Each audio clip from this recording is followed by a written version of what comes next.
Sığırmadım uzaklar içe, hasretimge kör bulgunca. Azaplarım tükülsün barcha, çünkü bugün uzun bir gece. O bevafalı kılsın gerçi, nefretlerim yağsın şunca. Gözlerimde sevgi uçkuni, bilmem unutamazsan onu yana. Oylar sen çeksiz azap içinde, yaşlarımni uçurup gözümde. Yanıp algın onun yetkice,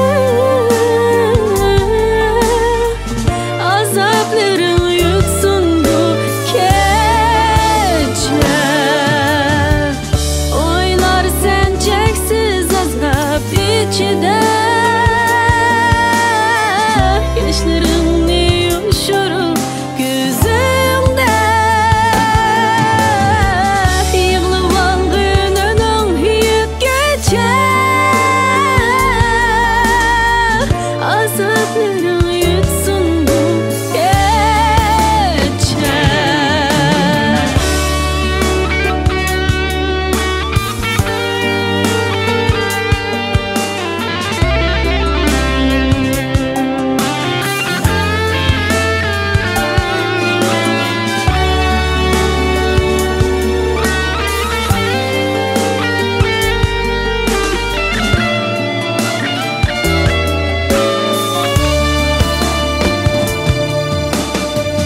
Sen yürüsen söyüp onu yüreğimde, ben yürümem söyüp seni düşlerimde. Yığılıp algın özlerin taңar puçe, azaplarım yutsun bu gece. Sen yürüsen söyüp onu yüreğimde, ben yürümem söyüp seni düşlerimde.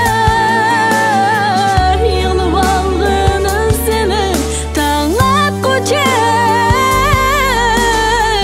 azaplarım yutsun bu gece.